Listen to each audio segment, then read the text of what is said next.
que eu vejo todos os dias no Brasil, no mundo inteiro, é essa corrida de obstáculos pra gente. Como se houvesse uma voz aqui dizendo: você aguenta? Você aguenta? E assim, meu escravizado trouxe 20 diamantes. O homem preto tem a sequela de que ele não merece. Eu aprendi tudo pelos olhos dos poetas. Sabe de nada, inocente. Você tem uma novela da pessoa com um monte de influencer, a novela tende a fracassar. Então, quando eu conheci a poesia, foi como se eu tivesse descoberto algo que traduzisse esse meu espanto, essa minha...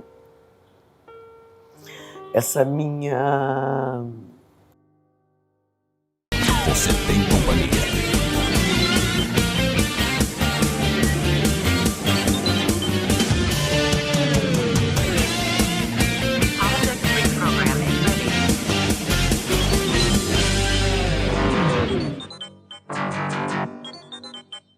Falar da negritude, falar da nossa vida, falar de carreira, eu acho que não tem coisa melhor do que falar com alguém de sucesso preto. E hoje eu tenho orgulho aqui de estar na minha frente aqui, de eu poder conversar com uma pessoa que o mundo inteiro conhece, uma pessoa com uma carreira invejável, a ficha corrida gigante, e estou muito honrado de poder te conhecer um pouco mais. Elisa Lucinda. Estou aqui. Orgulho de estar aqui. Com vida, estou aqui com muita vida. É isso.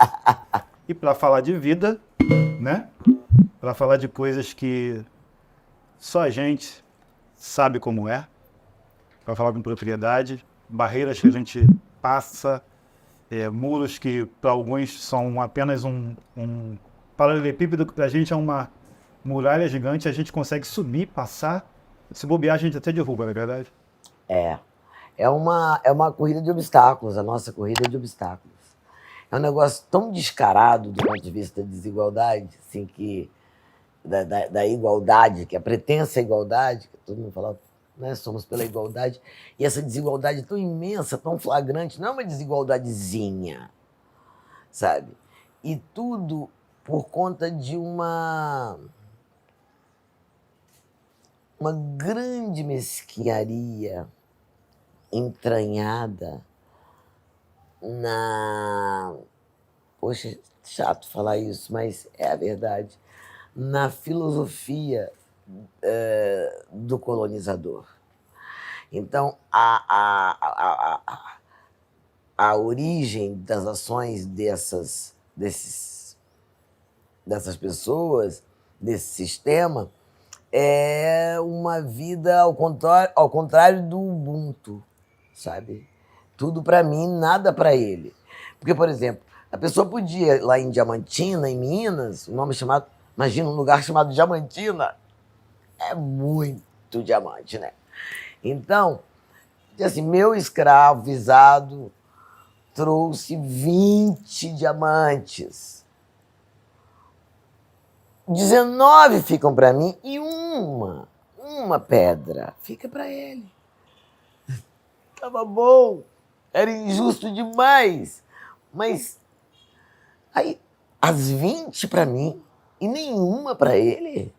E ele dormindo no chão, o cara que foi lá buscar o ouro para mim. Então, você tem essa exploração na raiz da colonização. Essa exploração que não importa o outro, eu quero a terra dele, eu quero o que é dele. E tem essa vitória, que eles chamam de vitória, porque eles têm privilégio e tal, mas com uma sombra imensa, que é a sombra da ingratidão. E a ingratidão é muito cruel também com o ingrato. É uma sombra que ele carregará. E há uma grande ingratidão, né? Porque assim, a África deu tudo ao mundo e o mundo tem que se curvar à África, deveria se curvar à África. Né?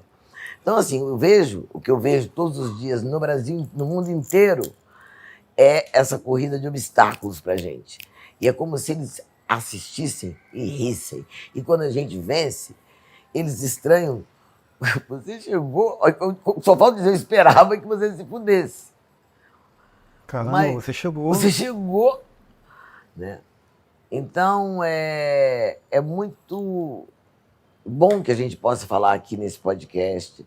É muito bom que estejamos aqui dois pretos, sabe? Em posição de formação de opinião, porque você tem seus alunos, você tem seu lugar de a fala como um artista. Você sabe que isso para mim é difícil, porque eu confesso, eu sou vítima dessa nossa colonização. Eu ainda vejo, eu sendo preto, ainda vejo coisas que são erradas, mas que nos foi ensinado. Eu ainda vejo quando a gente tem direito de alguma coisa, de vez em quando eu ainda parece que eu não tenho, sabe? Eu sou vítima disso. Ainda não aprendi tudo que tinha que aprender. É uma sequela. Eu também não. Há pouco tempo agora, não tem um mês, que eu me dei conta do que eu fiz comigo esse ano, no sentido de excesso de trabalho. Como se houvesse uma voz aqui dizendo: você aguenta, você aguenta, você aguenta. Isso é sequela. Isso é sequela de 400 anos de escravização. Então, quando eu vi, o meu agosto estava cheio de trabalho, mas coisas absurdas, sem pensar, sabe? Coisas sem ter me considerado, coisas gratuitas, às vezes longe, abertas, que eu não pensei 5 horas de carro. Tudo bem, legal você ser parceiro, mas tem um limite, não a custo da sua saúde, vai virar Marte. Quando eu vi, eu estava à beira de um esgotamento físico, sabe? Sério. Então eu acho, e não sou só eu que tenho essa sequela, de que aguento, mulher guerreira, mulher guerreira, mulher guerreira. Ah, desculpa. Hoje mesmo eu falei para minha cunhada Gabriele, eu falei, eu estou cansada de gastar meu verbo ir. Estou afim do meu verbo estar um pouco, sabe? Achei bom a gente começar nesse tempo, porque eu tenho tentado me libertar, quando eu posso, das horas marcadas. As horas marcadas me maltratam muito o tempo inteiro, porque tem que ir, porque vai sair, porque o pessoal vai chegar, porque marcou tal. Isso me dá uma, sabe? Chicoteia meus... Eu te ouço e ao mesmo tempo eu fico, desejos. assim, graças a Deus, você tem essa possibilidade de poder criar essa mudança em você. Mas dentro da comunidade, nós ainda não temos essa opção. Não, é que, peraí. Ainda temos que não, marcar, ainda é, temos que ir. é dentro, mas, peraí. Eu entendo, mas agora dentro da comunidade negra da qual eu pertenço, ao Quilombo Grande, eu quero dizer que nem sempre foi assim. Eu agora, Entendi. aos 65 anos... Você chegou nesse lugar, né? Conseguiu chegar nesse lugar. Eu cheguei nesse lugar. Eu fui almoçar, agora eu vou fazer ostentação, tá? Eu fui almoçar com Lázaro Ramos no Copacabana Palace. Quando ele me chamou, ele falou, dia 7 de setembro, vem almoçar aqui no Copacabana Palace e tal. Aí eu falei assim, eu tô morando aqui enquanto, como é que fala? Reforma o meu apartamento. E eu achei aquilo muito interessante. Ele veio almoçar aqui comigo. E eu saí daqui toda bonita. Falei, puxa vida, ninguém vai me perguntar onde eu vou? Eu queria que alguém perguntasse. Eu parei no jornaleiro, falei assim, Zé, pergunta pra onde eu vou. Ele falou assim, onde você vai? Eu falei, vou almoçar com Lázaro Ramos no Copacabana Palace. E não adianta você ir almoçar com Lázaro Ramos no Copacabana Palace sem falar. Aí eu falei essa frase. E aí nós tivemos uma reflexão linda no almoço, só tínhamos nós de pretos, todos os brancos lá, sabe? E cometendo suas gafes, sabe? Chamando ele de seu Jorge, e coisas desse tipo. Mas foi ótimo, a gente se divertiu muito e ele disse assim, a gente tem que pensar que isso é lutar para lutar mais. A gente fica lutando, não para de ficar viciado. Então, assim, como eu sou autônoma, eu sempre, e as contas são pontuais, eu sempre tive que Conta não Meu fica Deus do doente, céu, conta não, eu não tenho que tira fazer pena. isso para pagar isso, eu tenho que aceitar esse trabalho, aí eu aceito esse, dá tanto, os autônomos vivem assim. E tem medo daquele vento que está passando um monte de empreguinho ou de job, passar e não vir nada no outro mês, como muitas vezes aconteceu. Então você vicia no negócio de pegar tudo. Pegar tudo. Então, eu precisei por muito tempo, precisei muitas vezes, e ninguém sabe a vida do dia de amanhã, mas assim, agora não estou nesse momento, estou em outro momento. E esse momento é merecimento. E essa sequela de que nós não merecemos serve para a gente nem descansar. Porque tem isso. O homem preto tem a sequela de que ele não merece. Ele não merece, ele não merece. Um dia, um amigo do Jonathan falou para mim assim, eu falei, procura saber o que você gosta de fazer, para você escolher uma profissão, menino bem mais novo que ele.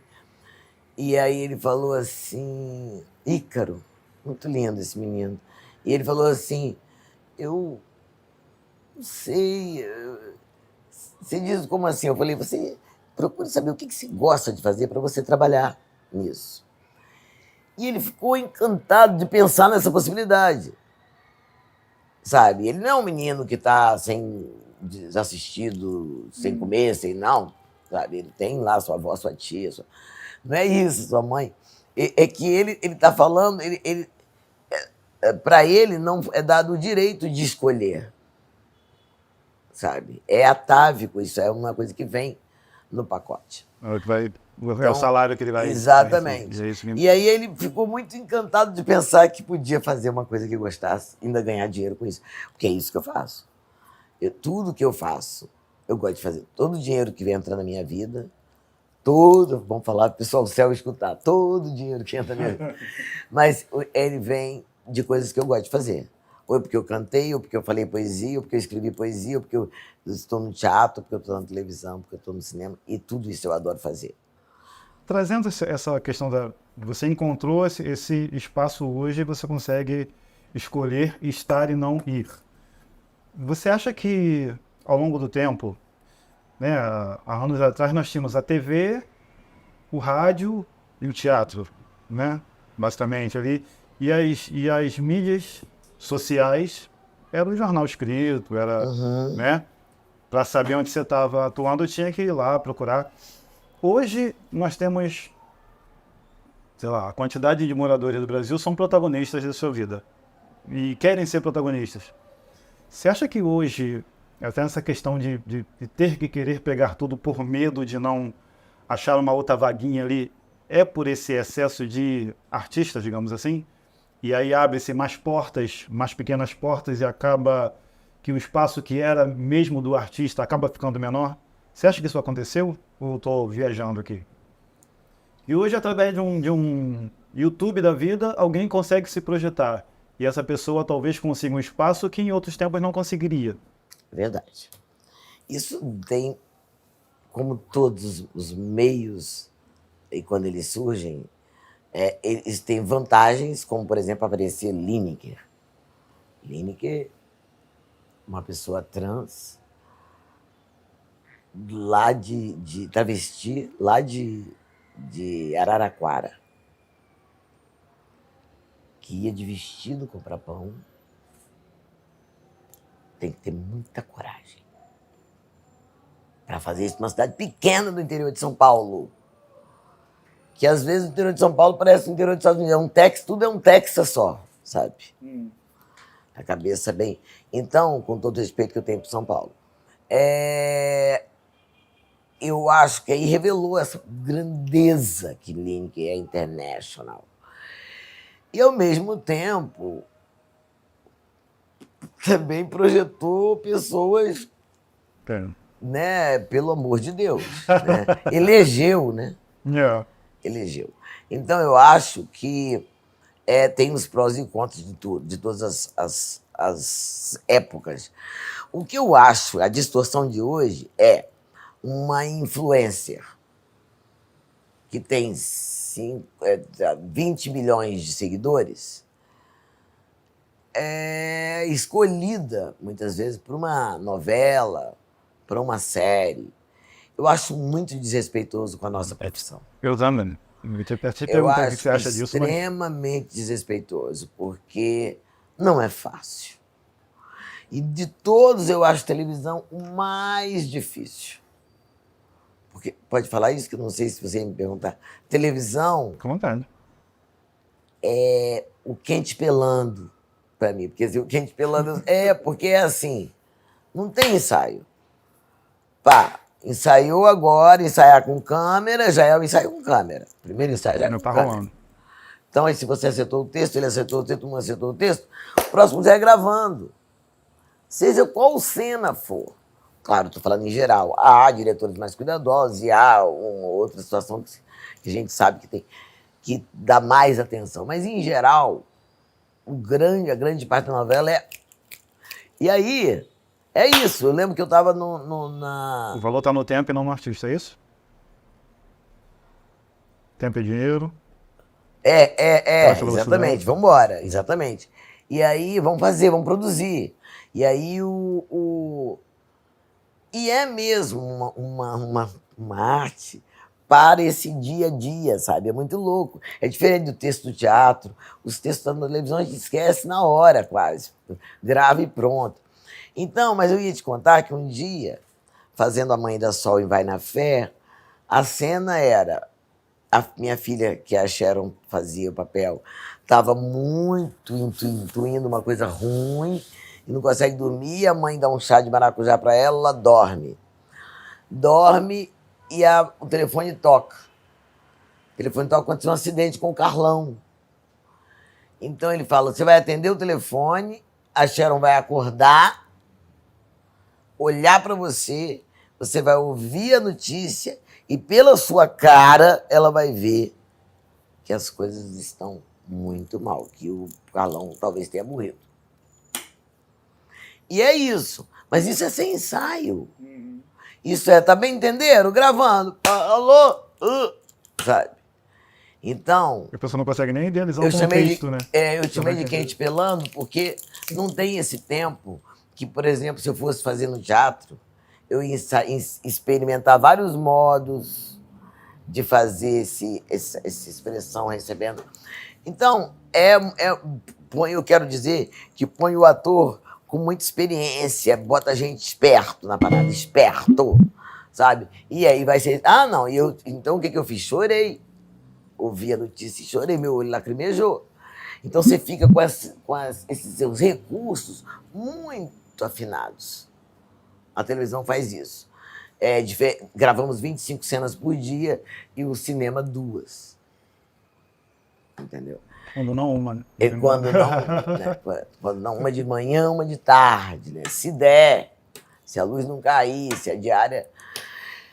Então, eu acho que é uma arte que, apesar de ser banal, aparentemente, que está dentro da nossa casa, deveria ser mais respeitado, porque já tem um longo histórico de rostinho bonito entra lá. E a própria sociedade fala, nossa, você é bonito, você devia ser artista.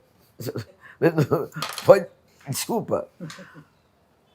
E aí a pessoa é super tímida, não quer, não, você vai ter que ser modelo. E aí é muito doido, porque ela é bonita, mas ela não é obrigada a... E nem por isso é uma artista. Então são muitas camadas dessa conversa aí, porque eu acho que é um erro, e eu acho que é um erro que a própria profissão vai ter que corrigir. Porque você tem uma novela da pessoa com um monte de influencer desse, a novela tende a fracassar. Sem os bambas, desculpe, sem os com história, as novelas não se sustentam, sabe?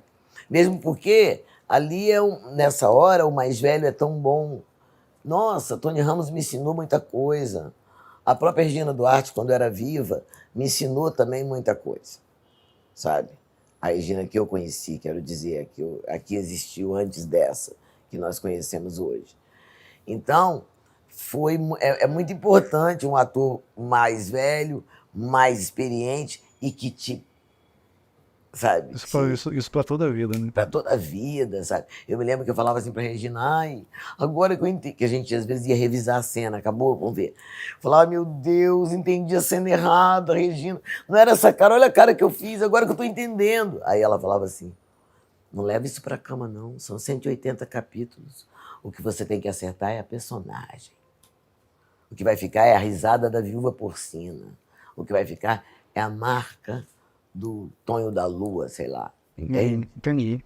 Assim, é isso. E era uma lição para toda a vida, né? Tony Ramos dizia assim, todo mundo pode achar... Não, porque as pessoas ficavam querendo colocá-lo no lugar de rei. O senhor, olha, o senhor quer qualquer coisa? Se eu quiser uma água, quase... Ele falava assim, calma, não, se eu quiser eu vou lá pegar. Aí ele falava assim para mim, todo mundo pode pensar que você é celebridade, menos você.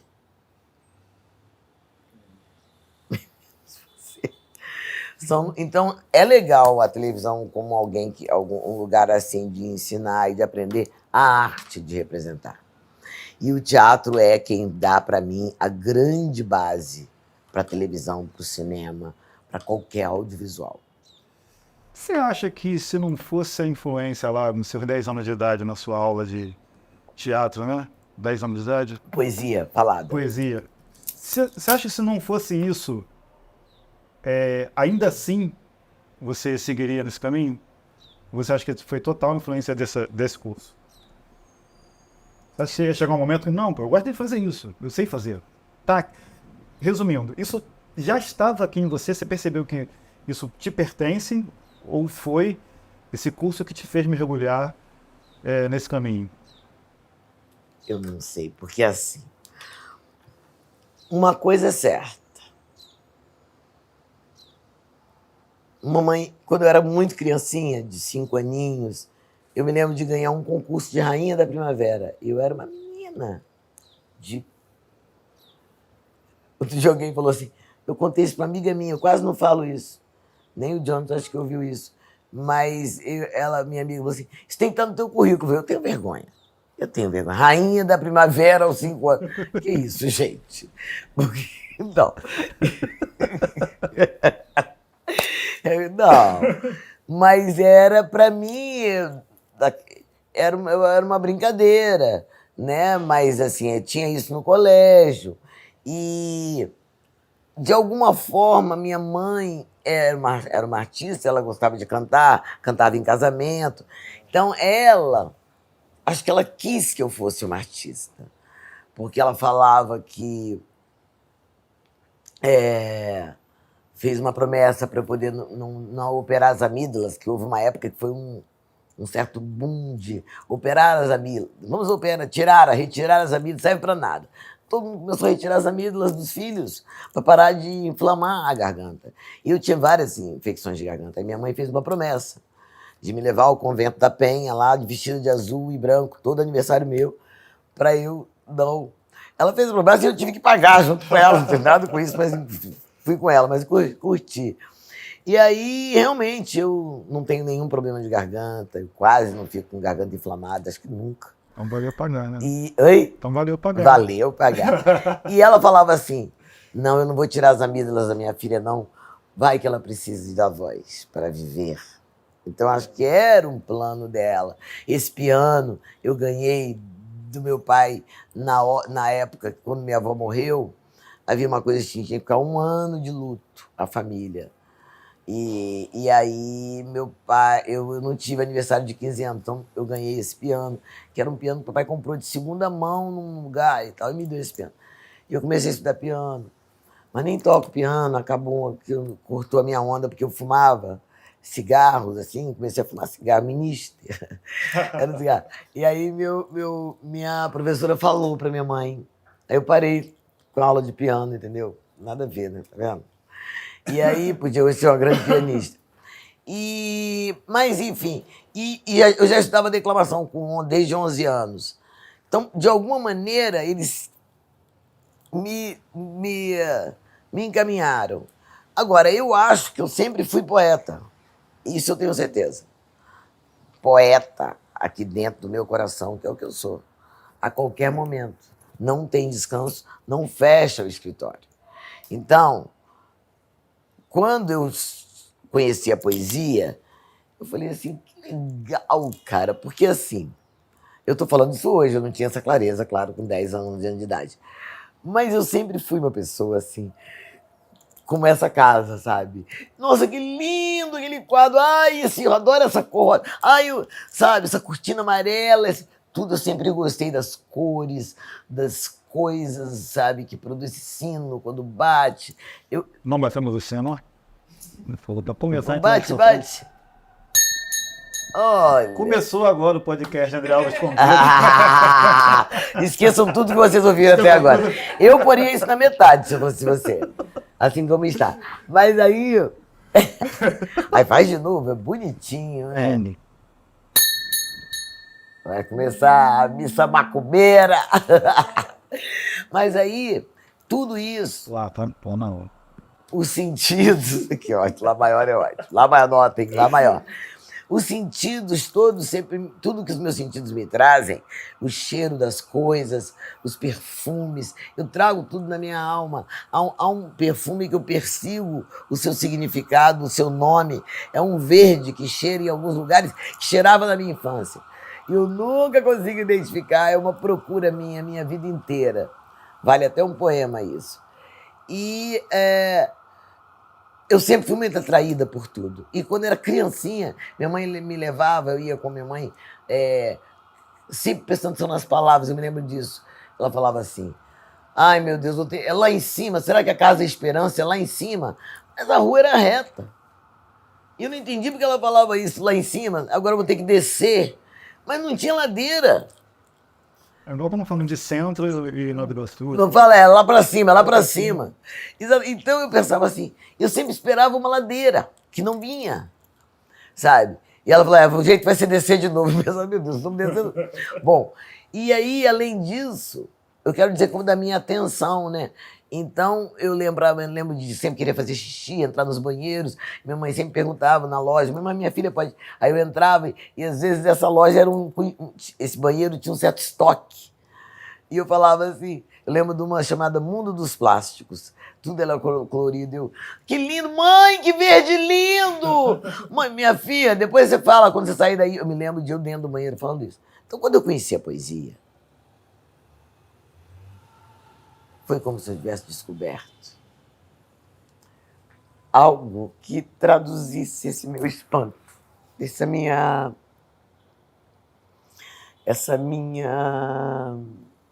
alegria de existir, de estar diante da realidade. É uma coisa que eu nunca tinha encontrado nada que traduzisse assim. Então, os meus espantos, e mesmo as coisas que doem, sabe? Então, eu fico assim, quando eu olho, me emociona, porque assim, eu penso na sorte que eu dei de ter batido a poesia tão cedo na minha vida.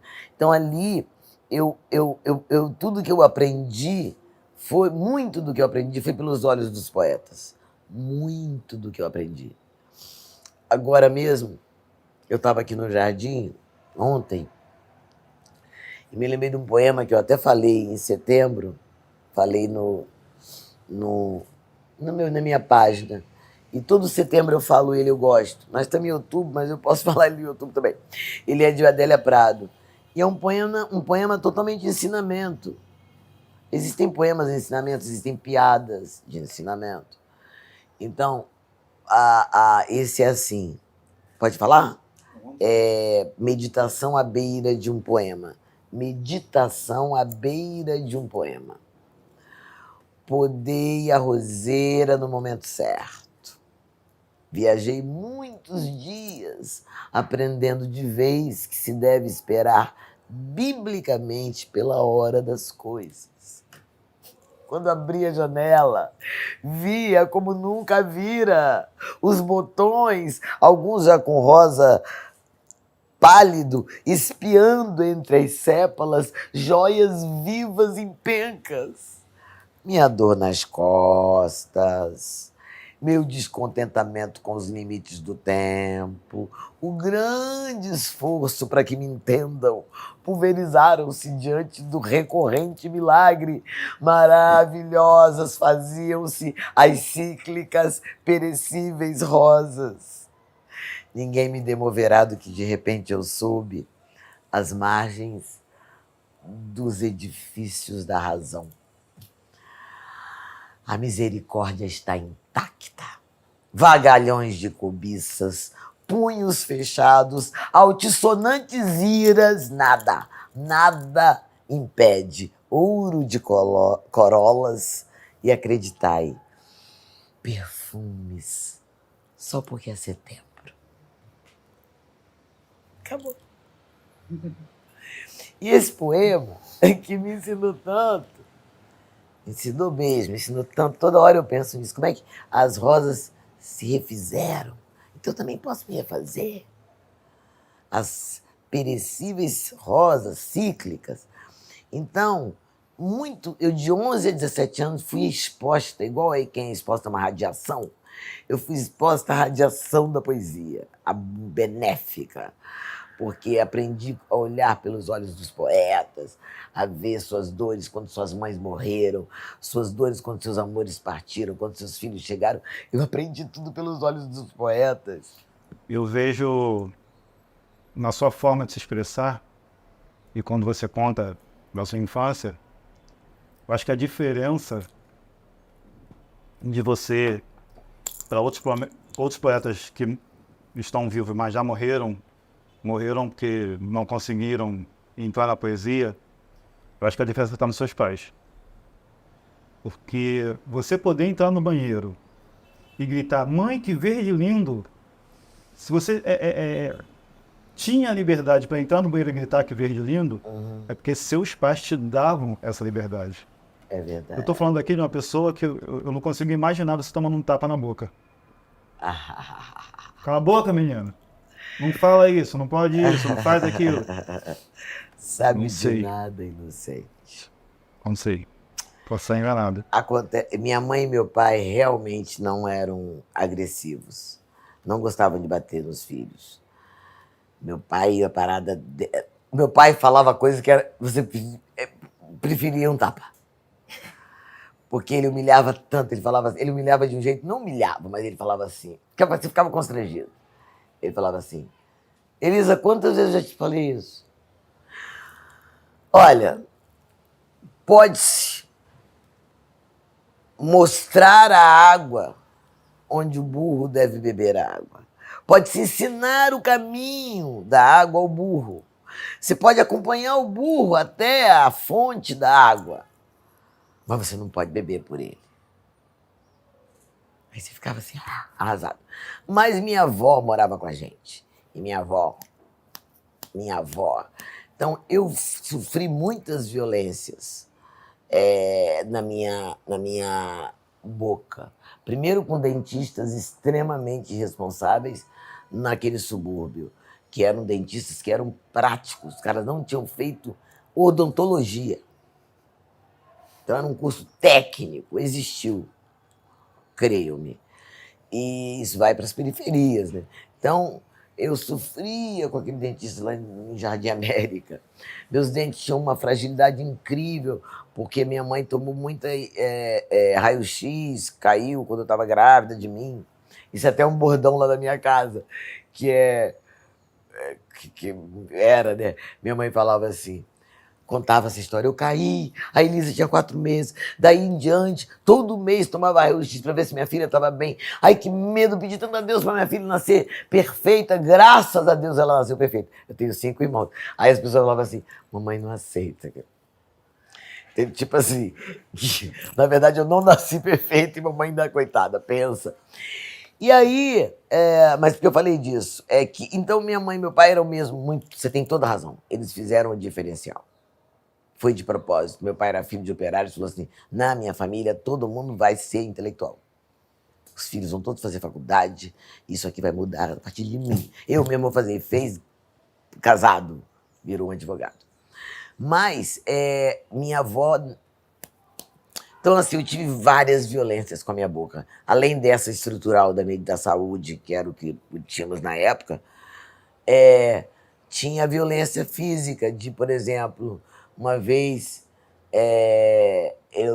minha avó não gostava, ninguém podia falar palavrão lá em casa. E eu falei um palavrão que acho que nem era um grande palavrão, sabe? Qualquer coisa como merda, sabe? E aí ela falou, mas que boca suja! Chega, bota a língua pra fora que eu vou cortar a sua língua. E pegou uma tesoura. Eu obedeci a ela. Fica aqui, me botou entre as pernas dela, de costa pra ela, virou minha boca. Bota a língua pra fora. E eu gritava. Eu tinha certeza que minha avó ia cortar minha língua com aquela tesoura imensa, porque ela era alfaiate. Ela costurava pra homem. Então ela tinha uma... E eu tinha muito medo. Aquela tesoura afiada, que ela tinha o maior ciúme dela, ninguém podia chegar perto daquela tesoura. E ela tava com aquela tesoura na minha... Eu me lembro da minha mãe chegando e me salvando. Não faz isso com a menina, não gosto que faça. E eu me lembro, mas minha mãe era uma pessoa que tinha trabalhado fora, ela era datilógrafa, tinha feito curso de secretária, e ela trabalhava fora, ela queria uma outra vida. Casou com meu pai, combinaram que ela ia fazer medicina e ele direito. Ele fez direito e ela se encheu de filhos. E aí, minha avó indo morar lá, rendia ela nessa filharada. Então ela não sentia com tanta autoridade assim ao mesmo tempo, sabe?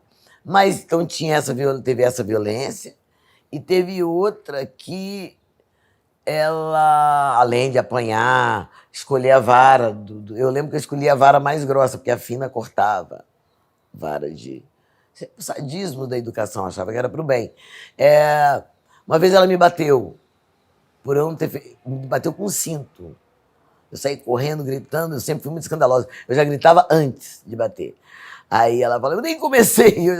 Aí um dia ela me bateu, eu falei, não fui eu. Aí eu chorei a beça. Quando chegou meu irmão tava com um negócio que ela disse que eu tinha pego, um pano lá, que ela tava costurando. E aí eu falei, viu aí, tava com ele. Ela falou, não tem problema não, já fica apanhada pra próxima. Que vai. Então era assim. E aí um dia eu quis um abacate. Nossa casa tinha tudo no quintal. Assim, de frutas. Era normal ter ginipapo, sabe? E aí tinha um abacateiro. Eu falei, vó, eu quero aquele abacate ali. Ela, aquele é muito grande pra você. Não, mas eu quero aquele. Não, aquele é grande, vou te dar um menor. Eu quero aquele todo. Você quer aquele todo? Tirou. Sentou do meu lado com um cinto na mão. Homem. Eu tinha o quê? 6 anos. Eu comia, vomitava, eu botava de novo. Enfim, isso é pra te contar. Fazia xixi na cama, ela esfregava o lençol urinado no meu... Então eu tive várias violências dessa boca, assim, sabe? Mas o mais forte foi a liberdade que meus pais me deram. Porque eu busquei a vida toda essa liberdade e me espelhei no meu pai, que era um cara comunista. Quando diz que buscou a vida toda, você tá tendo consciência disso a partir de quantos anos? Mais ou menos. Não é o nome dele? Dela? Dela, Adélia. Da adolescência. A Adélia está aqui soltando o pelo. Da adolescência. Ela tem 20 anos, 21 anos. É uma gata. Da adolescência para cá, que eu comecei a entender também o uso da palavra para traduzir meus desejos, né? E quando eu virei poeta, eu comecei a acessar imagens de quando eu não era alfabetizada e que já era poesia. Como, por exemplo, vigiar o crepúsculo, que é uma coisa que até tem no livro do Avesso. Eu falo um pensamento da Edith assim, que ela fala, como é que é? Larga os olhos do céu. Será que eu posso pegar o livro? Tem um livro do Avesso aí, Preto, dando mole? Porque eu me lembro, vou continuar, porque eu me lembro de eu sentadinha, obrigada, eu sentadinha no quintal. Já falo em você, tá? Pode não. Deixa baixo. Olha o que eu faço. Depois eu te mostro. É uma coisa. Mas assim, eu olhando, sabe, pro crepúsculo, que eu ficava muito impressionado como é que subitamente a noite chegava. E eu acho que isso é uma ocupação hoje, eu sei, de poeta, mais de poeta. Não é que os outros não possam ter, imagina. Todo mundo pode ter tudo de pensamento, mas assim, para mim, era acho uma, não sei, uma tensão fotográfica, mas não fotográfica só da foto, mas do processo, sabe? Eu não sei nem... É como um fotógrafo estivesse esperando o momento certo, Exatamente. E eu ficava assim, entendendo toda aquela construção da fotografia que ele vai ter. isso. E eu ficava assim, será que vai ser agora? É esse aqui. Será que vai ser agora? Será que eu vou... Não, peraí, ó. Aí, agora o sol tá se pondo. Agora quer ver? Agora vai, a noite vai chegar.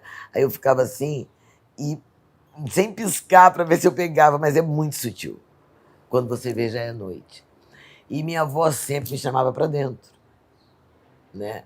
E então eu botei como uma história da Edith aqui. Como estou só e é crepúsculo, me ponho a mirar por horas o laranjal firmamento. Meus sentimentos, Senhor Sol. Ó amado astro rei, morres agora para nós e renasces amanhã para todos. E eu ali, só no desamparinho, que é o jeito como os cabo-verdianos chamam o crepúsculo. O dia que eu ouvi isso foi quando meu coração doeu de beleza. Fiquei ali, na área da Horizontina, que é um outro personagem, mesmo sem ela por lá.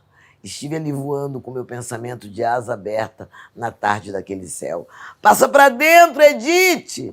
Tô olhando o céu, vó! Que mané olhar céu que nada? Fica nessa olhação besta e a hora do colégio tá aí. Todo fim do dia essa coisa, essa agonia, a menina enfiada no meio do céu, de olho no céu, perdeu alguma coisa lá? Lembro da minha avó ralhando, eu agachadinha de perninhas abertas, os cotovelos apoiados nos joelhos, a calcinha aparecendo, a parte de trás meio sujinha de terra. Acho que eu queria o colo do céu. E lembrar disso é muito bom depois virar literatura. Mas essa é uma imagem talvez a mais remota assim, da minha poesia. Nossos pais, alguns, matavam nossa infância por ter esse olhar engessado que eles chamam deles. Que a minha avó representou. Sem nos dar a liberdade de sonhar, de olhar para o sol se pondo, por exemplo. Hoje, você consegue enxergar isso numa criança, você consegue entender que a criança está ali contemplando alguma coisa que ela está criando na cabeça dela, ou você também se pega, talvez, fulano, entra, sai daí, tá na hora. Cara, eu vou te falar que eu sou uma assim, parceira das crianças. Porque eu também não cresci nesse ponto, entendeu? Eu também. Criança... A minha criança está aqui dentro de mim muito viva. Muito viva. Talvez ela seja a coisa, a bandeira da minha liberdade. Vou guardar essa frase. A criança é a bandeira da minha liberdade, porque foi para protegê-la que eu não negociei tantas coisas, sabe? E protegê-la, assim. Ninguém vai tirar de mim minha alegria de viver. Eu me perfumo para dar uma entrevista por telefone. Eu para ir, entende? Eu gosto de botar um vestido bonito e ir ao supermercado, mas posso estar de sandália de dedo, não tem nada a ver com piuíce, não. Nem com... A coisa que menos me interessa da nossa arte é o glamour. É a coisa mais fraca para mim. É a mais sem graça. Então, mas eu quero dizer essa coisa da minha criança, essa minha inocência, sem grife, sabe? De gostar de uma coisa, o vestido pode custar R$20. E acho que eu gosto mais dele quando ele custa 20, e ele é lindo, e eu abalo numa festa que todo mundo gastou uma grana, eu amo. Sinto uma vingancinha dentro de mim, sabe? Porque, na verdade, tem tanto ouro que não se vê, sabe? Só porque custou barato, porque não sei o que lá, entendeu? Então, eu assim, acredito que eu tenho essa relação com as crianças, uma relação... Elas gostam de mim mesmo, e eu também delas. Mas, assim, uma relação de... Ela está em casa, porque a gente se acessa muito bem. Eu me lembro, um exemplo que eu gosto de falar, que até falo no meu espetáculo da rotina, é uma criança que ficou na minha casa, que foi passear na minha casa. Esse menino, José, até hoje eu gosto muito de José, que hoje tem 20 anos. Mas o José foi na minha casa, filho do Pedro César, um grande amigo meu, cara de cinema, que fez Só 10% é Mentira, que é um filme sobre a vida de Manuel de Barros, que é incrível. E ele trouxe o filho dele, levou na minha casa num dia de final de semana. Ai, queria que você conhecesse José, 3 anos e meio, o menino. Aqueles olhos azuis, um menino muito interessante, cabelo pretinho e uma luz. Chegou lá em casa e falou assim: pai, que casa linda da sua amiga, pai, eu quero morar aqui. Mas era de uma sinceridade. E eu compreendi quantas vezes eu quis morar nas cidades. Até hoje, eu chego numa cidade, se eu gostar dela, da janela, eu me imagino morando por um pouquinho ali. Muito doido, é quase uma doencinha. Mas é bom, não é doença, porque eu não piro naquilo, não saio para procurar caça.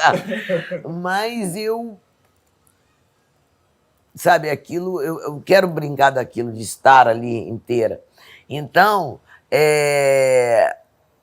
esse menino ficou assim, querendo morar lá em casa. E o pai dele: não, filho. Não, e querendo distrair ele: pai, eu quero morar aqui nessa casa colorida, tem vermelho, né? Aí o pai dele falou: não pode, quem mora aqui é Elisa, com o filho dela, e você mora com mamãe e com papai. Aí ele falou assim: mas eu quero morar aqui. E as lágrimas. Aí eu falei assim, aí ele falou: mas não pode, né, Elisa? Aí eu falei assim: pode. E ele falou: como que diz ela mesmo, mas é um problema. Eu falei: claro que pode. Aí ele falou assim: pode? Eu falei: claro, você pode morar aqui por uma tarde inteira. Ele falou assim: já começou? Eu falei: já. Eba! E é isso, gente. É sobre isso. Ele não quer mais do que uma tarde. Isso podia virar um problema, virar palmada. Faltou só alguém viajar um pouquinho, sabe? E ele passou a tarde comigo, o pai dele saiu, foi lá embaixo, a mãe dele ia chegar, foi lá, comprar não sei o que lá, e ele ficou comigo. Teve uma hora, uma criança de 3 anos e meio, e aí ele falava assim, aí ele falou assim: eu posso correr? Eu falei: pode, mas não pode quebrar nada. Ele falou: por quê? Eu falei: você trabalha? Ele falou: não, então, se você trabalhar, se você quebrar, se fosse comprar, eu deixava você. Mas você não vai poder, então é melhor não quebrar ele. Aí teve uma hora que eu peguei um monte de estrelinha de carnaval, sabe? Aquelas que bota aqui. E ele começou a ficar muito agitado, correndo, criança. Aí eu falei assim: José, caiu, pega pra mim. E aí ele foi, estrelinha por estrelinha. Primeiro as vermelhas. Pronto. Fechou a tarde com a estrelinha. E feliz. Que feliz, sabe? Meu afilhado, eu gostava muito de telefonar do pé dele. Telefonava do pé dele e era muito bom. Alô, vó! Quem? O que? Mentira, ele. O que ela disse? Eu falava assim: ela disse que lá fora tá chovendo estrela, tá caindo estrela no chão. Vamos lá, Dundum. Ele chama de Dundum, o Gabriel. Vamos lá, vamos brincar. Tchau, vó! Eu desligava o pé dele. E às vezes eu encontrava com ele e falava: telefona para sua avó. Então, falta ao adulto sabe, esse caminho assim da sua criança livre. E a criança presa, maltratada, ela fica perversa.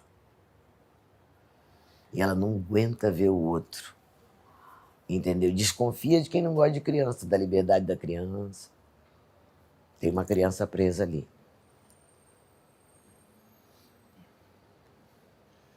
Bom, para a gente continuar, eu preciso apresentar aqui. Apresentar não, né? Mencionar. Nós temos aqui as 2 testemunhas aqui que estão sempre com a gente no podcast. E tem a galera ali, ó, ali atrás. Kátia Rosenberg, que pode Tem testemunha, eu vou aproveitar para casar, show, John. Opa! E aí eles fazem perguntas também, né? Geralmente eu gosto dessa coisa mais informal, eu gosto de bate-papo, eu gosto de falar da infância, eu gosto de falar de criança. Você quer tomar uma cachaçinha? Isso é que eu gosto. Não bebo, né? Acredita? Então eu queria. Eu também não bebo, não. Eu bebo, sim, mas eu tô tendo bebido muito pouco. Mas eu lembrei que podia oferecer se alguém quiser. Ô, Sara, pede pra fazer um cafezinho fraquinho. Não, fraquinho não. Não tão. Que eu quero tomar um pouquinho. Aí, tipo assim, cafezinho sabe vai. aquelas perguntas chatas de carreira, etc., aquela coisa mais jornalística? É com eles. Eu não, eu gosto de bater papo. Tem que ser chata. Não precisa. Ótimo. Viu como ele apresenta as perguntas de vocês? Vocês viram? E ele foi logo. Vai te surpreender. Eu sei que vai. Faça a brincadeira. Então a gente tá aqui, ó, com o Fábio Brum aqui e... Eu não tô Ana muito de Vitória costa pro Gaspar. negócio, não. Tá tudo certo. Tem várias Então, a gente câmeras. inverteu o ângulo para eles poderem aparecer, porque seria de lá pra cá, né? Não, mas tudo bem, mas tá tudo certo Tá aí? bonito demais. O Ai, que que foi aquilo? ótimo. É verdade. Mas. Então, Ele falou que apertou o REC, então acho que tá gravando. Eu li Edith. Eu cresço. qual delas? Quem me levar para passear. E eu me identifiquei muito. Eu acredito que muitas mulheres também se identificam com a Edith, porque... A gente tá aqui para autografar, né? Não, o Edith é do Jonathan, não é nosso. Peraí, me interessa muito o que você tá dizendo. Muito mesmo. E assim, eu li, eu fiquei muito... Porque cada pensamento fala, nossa, mas eu penso isso também, sabe? Eu me identifiquei muito com a Edith. E eu li no ônibus, indo trabalhar, voltando do trabalho, eu fiquei, nossa, eu fiquei muito emocionada.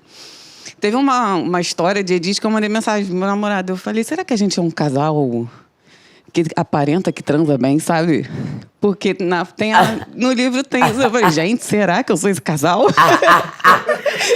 Porque a Edith fala que do nada ela fica pensando, aquele casal aí tem cara de que não trepa bem. Isso. Ela fala. Porque, na verdade, é o pensamento dela que a gente tá lendo, né? Sim, é muito bom. E eu queria saber, assim, da onde que veio a inspiração da Edith? Eu sei que ela se parece com você, dá pra perceber. Mas, assim, você observou muitas mulheres ou... Sabe por quê? Não é que ela pareça comigo, Edith me imita. Faz sentido, total sentido. Não, mas não. É que é o seguinte, ela é um alter ego, né? Porque, assim, o pensamento de Edith, o primeiro, posso começar do começo? O que foi o livro do avesso, surgiu na pandemia, antes da pandemia, mas eu tive a ideia de fazer dentro da pandemia, mas antes da pandemia eu tinha começado muito despretensiosamente. Em 2016, 2017, eu tinha passado 2 anos muito puxados publicando o livro Sara, me dá aí o Fernando Pessoa, tem um aí? Fernando Pessoa, O Cavaleiro de Nada, que foi uma autobiografia do Fernando Pessoa que eu fiz. Eu acho que equivale a uma tese. Eu estudei a vida do cara toda que eu podia, que havia de literatura aqui em Portugal. Eu caí dentro. Parecia até que alguém estava me patrocinando. Tamanha minha fúria. Cadê o que tem o negocinho? Tamanha minha fúria de querer fazer aquilo que eu saquei que era uma autobiografia dele. Você vai conversar com o Fernando Pessoa contando a própria história. Aí eu peguei, aprendi a vida dele e contei como se fosse história minha. Em primeira pessoa. Só que eu mergulhei aqui dentro, de um jeito. Mergulhei, o livro tem foto em cada em cada capítulo, foto da família. Botei aquelas observações que você faz atrás de foto. Eu pirei. Sentava e ditava. Esse livro eu ditei ele todo. Peraí, Thaís, que trabalhava comigo antes da Sara aqui no escritório. Vamos começar. E pá. E Thaís virou minha espectadora. Porque a Thaís falava assim, Elisa, que ela era minha assistente pessoal, assim como o Saré, que faz várias coisas. E, inclusive, fecha contratos de coisa de trabalho. Então, não faz só isso. Digitar coisas para mim. E aí ela falava assim, Elisa, eu sei que tem muita coisa pra gente resolver hoje, mas é hoje que ele volta da África do Sul. Então, ela me incentivava a continuar a escrita. Então, eu fiquei mergulhada nisso de um jeito que qualquer poema que eu fosse escrever, eu começava assim, chove lá fora. Meu coração tá com frio, por exemplo. Aí eu pensava, vou fazer um poema. Aí, Em vez de eu continuar o poema, eu pensava, eu vou botar naquele capítulo do Fernando. Aí tudo vinha pra cá. Tudo vinha pra cá, pra esse romance. E aí, eu tive que corrigir um livro que é o Parem de Falar Mal da Rotina, essa reedição. Então, tudo estava me tomando. E é chato revisar livro, eu acho chato. Prefiro fazer um novo. E aí, eu fiquei nessa divisão e falei assim, gente, e eu? Cadê minha poesia diária? Aquela que eu escrevo, nem sabia se eu vou publicar, não. Eu escrevo para entender as coisas. Eu escrevo para compreender. Depois eu publico ou não. Aí eu comecei a sentir falta de uma coisa bem íntima minha. Aí um dia eu estava andando na rua e pensei assim, olha, lá vai Tarcísio andando de perna aberta. Por que Tarcísio anda de perna aberta? Será que é para dar lugar para o saco? Aí, Tarcísio, eu inventei esse nome para o homem que eu vi na rua. E comecei a pensar, por que eu tenho a ver com o saco do... E comecei a pensar isso e falei assim, interessante, né? Isso é o avesso da gente, aquilo que a gente pensa assim.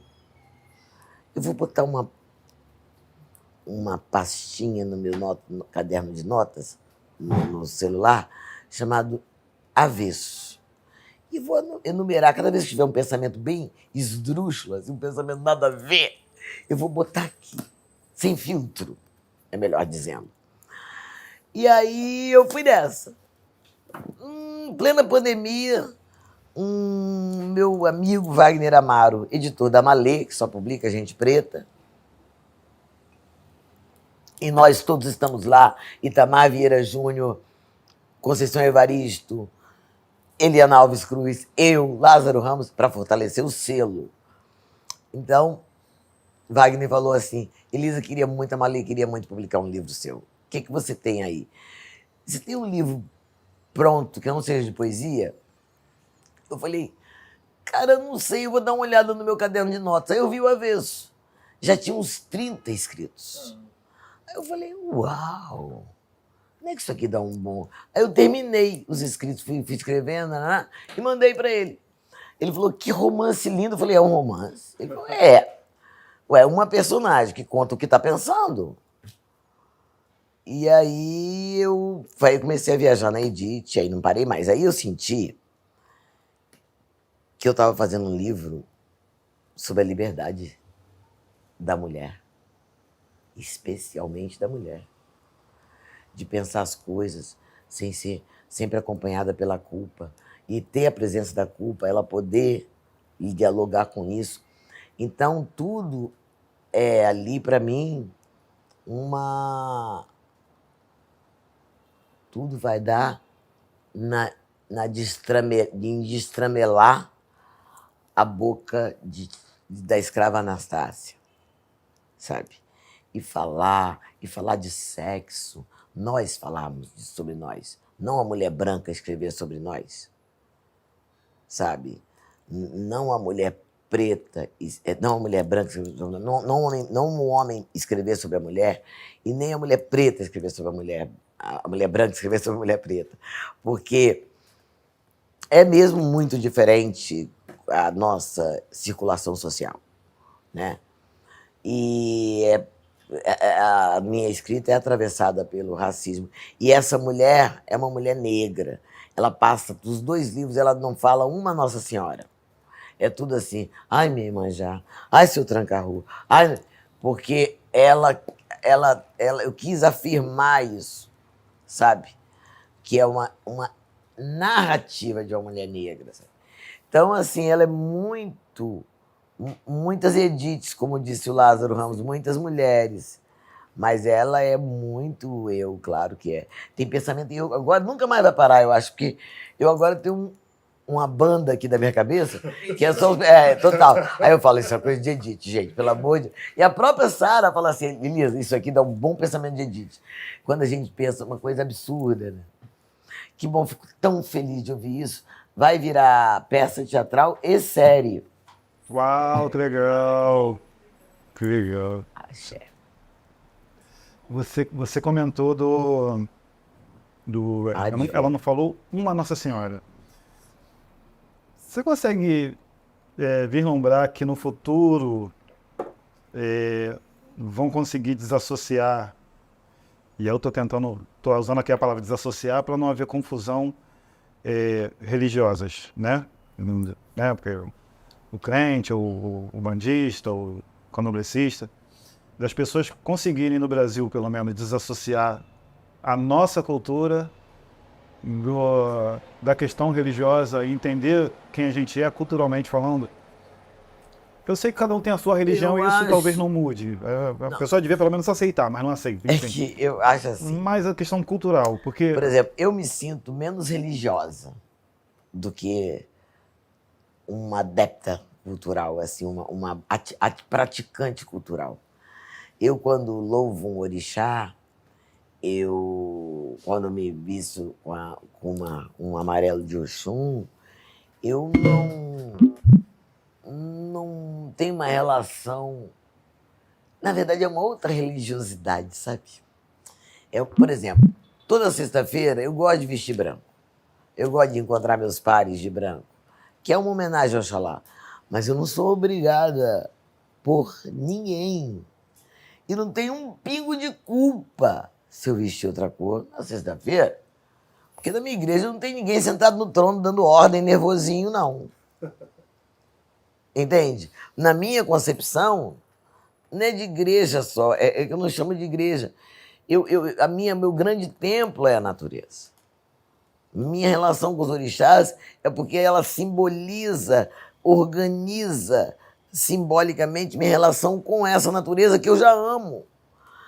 Através dos orixás, eu tenho a oportunidade de louvá-las. Louvar as matas, os rios, os mares, sabe?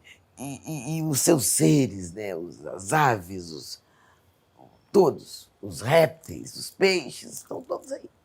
Então, assim, essa relação, essa encarnação de ser, eu procuro imensamente ter direito a ser irmã do sol, a ser irmã, filha do sol, irmã do rio, sabe? Como os indígenas se sentem, com muita tranquilidade, e como os povos originários africanos também se sentem. Então, assim, para mim, essa cultura deveria ser a coisa mais preciosa do brasileiro. Como cultura. Depois você faz o que você quiser, você pode não ser do candomblé ou da Umbanda, mas essa cultura, o que não é possível que a gente saiba mais quem é Zeus do que Oxalá, sabe? Que a gente entenda mais de qualquer mitologia grega do que da mitologia negra. Mas esse é o ponto mesmo. Então eu acho só a gente foi ensinado e aí acaba... Vou deixar você terminar. Não, pode falar, tá certo. Ensinado tanto a que isso era feio que hoje a pessoa prefere até não aprender, não entender. Erraram muito, porque nos demonizaram. E você cresce num terreiro que faz um monte de bondade. E um dia você chega na escola, leva uma porrada, não pode fio de contas você. E ele é Ogã, como se fosse um demônio. O menino pira. Né? Então, é assim, mas assim, o que eu acho que eu ia dizer, quase te interrompi, é que, não, ainda bem que você não deixou, que é muito ecológico. Os fundamentos africanos, de religiões de matriz africana, são ecológicos, coletivistas e ecológicos. Ninguém sabe explicar como é que um centro espírita lá da puta que pariu, um terreiro bem longe, pobre, aparentemente pobre, porque assim, num lugar frágil, né, de assistência, você vai numa festa nesse terreiro, a comida sobra. Ninguém sabe explicar. É o puro milagre da multiplicação que as pessoas não conseguem entender. Eu sempre, quando houve essa coisa aí dos bolsonaristas né, da extrema-direita e nós, eu digo nós da esquerda, eu me identifico com a esquerda, eu para poder conversar com essas pessoas, assim, para mim, alguém que segue um cara, que admira um cara, que bota arma na mão de criança, que vê uma menina, acha que a menina menor, acha que é prostituta, ainda diz que sentiu um clima, que diz as coisas homofóbicas que ele diz, que diz as coisas racistas que ele diz e prega uma noção contaminadíssima de família, de Deus e de pátria, vendo as atrocidades todas, eu acho estranho, eu acho uma questão de caráter. De caráter. E eu estou falando muita coragem isso aqui. Mas como é que eu vou lidar com essa pessoa que não consegue nem conversar comigo? Porque não é, eu não estou discutindo assim, sabe, uma coisa, esse copo tá cheio, tá vazio. Não, eu estou discutindo, assim, O valor da vida. é o valor da vida. O valor da vida. O valor do ser sabe? humano. Então, acabaram todo. Como é que. Um governo que acabou com as universidades, desnutriu a saúde, desnutriu os ministérios todos, acabou com as ações públicas, com as políticas públicas. Então eu falava assim: olha, eu não posso concordar com você quando as pessoas vinham com aquele absurdo, aquele pacote do mal. Eu falava assim: olha, eu não posso concordar com você porque eu sigo Jesus. Eu votei no Lula porque eu fiquei com o mais próximo da multiplicação dos pães. E é verdade. Eu fui criada numa casa em que era proibido tratar mal as pessoas, principalmente as pessoas que tinham menos condições do que nós. Era proibido tratar mal as pessoas que estavam trabalhando lá e era proibido comer qualquer coisa sem oferecer. Eu não posso estar comendo ali na minha cozinha e vocês aqui na sala. Não dá para mim, entende? Sem comer. Não, você não eu tô falando... Eu comi. É da Eu só minha... demorei um pouquinho. É da minha educação, sabe? Se eu estiver comendo pão com café, eu não vou servir só café para você, vou um pão com café. Se tiver um só, a gente divide. Eu fui criado assim, sabendo que estava chovendo e que eu gostava da minha casa protegida, mas meu pai falava, mas tem casa que está entrando água lá dentro.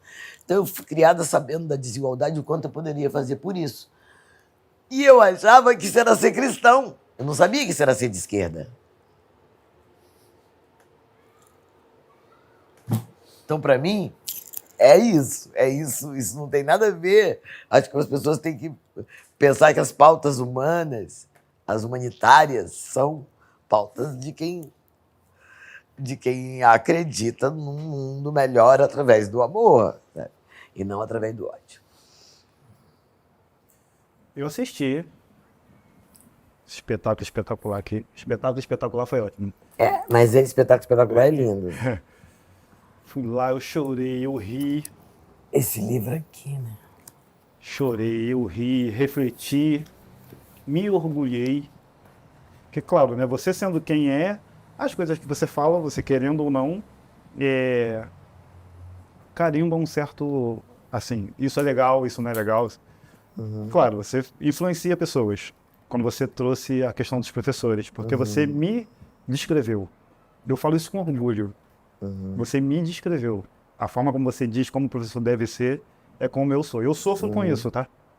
Claro. Sofro com Por isso isso. que eu dediquei esse espetáculo a vocês, a nós. Palestrei uma aula que só tinha lá super feras sobre isso e tinha professores, alguns poucos professores com coragem para levantar o dedo e dizer eu também sou assim e sofro. Então a gente sofre por querer ser mais humano. Mas enfim, mas não era isso que eu queria trazer para ti, não. A minha percepção, eu não tive muito acesso a teatro, não sou dessa cultura. Agora, para você ter ideia, foi a primeira vez na minha vida que eu coloquei trança. Então assim, eu tô aprendendo, como eu te falei já no passado, tô aprendendo a ser preto. E aprendendo a acessar as coisas que eu tenho direito, tá? Mas quando eu fui no seu espetáculo, eu vi pouca gente preta, vi muita gente branca. Só fui uma vez, não sou parâmetro, tá? Foi a percepção que eu tive ali. E eu queria entender se isso é normal. E aí quero te dar um outro exemplo aqui. Eu vi um pedaço de um vídeo da orquestra da Petrobras, que era a orquestra da Petrobras tocando, e tinha um cavaquinista fazendo um solo junto com... Foi a coisa mais linda. Eu vi um pedacinho só, e aí eu postei uma frase mais ou menos assim, poxa, seria tão bom se todos tivessem acesso a isso. E aí uma pessoa respondeu, Mas eles fazem, mas isso tem tal lugar de graça. E eu respondi à pessoa, você não entendeu. A questão não é ser de graça. A questão são as pessoas que não têm acesso a isso, entender que isso existe. E ainda entendendo que isso existe, a pessoa às vezes não consegue enxergar lá. O que eles deviam fazer era vir até nós. O que eu queria dizer para essa pessoa? Eu sou professor, você sabe disso. Então eu lido com estudante que vende o almoço para pagar a janta, sacou? Tem o dinheiro da passagem, ou paga a passagem, ou almoça, ou não tem o dinheiro da comida, enfim. O fato é que as pessoas que moram na favela sabem de muita pouca coisa que tem direito, principalmente no cultural, sabe? E essa orquestra, por exemplo, não chega lá. E eu queria que você falasse exatamente sobre isso, sobre a questão de eu ter ido na sua peça e ver poucas pessoas pretas, e você fala tanto sobre nós, defende tanto a gente, mas tem pouco de nós lá para aprender, como eu aprendi quando assisti, e dessa falta de acesso real à comunidade preta, pobre. Você viu no net, no teatro, ou você viu no Rival? Eu vi no Rival, a sua peça. Você viu no Rival. Pode ter acontecido de ter isso nessa noite. Vem aumentando muito meu público preto. O meu público preto, ele é assim... Por isso que eu sempre faço, inclusive, mais para o centro.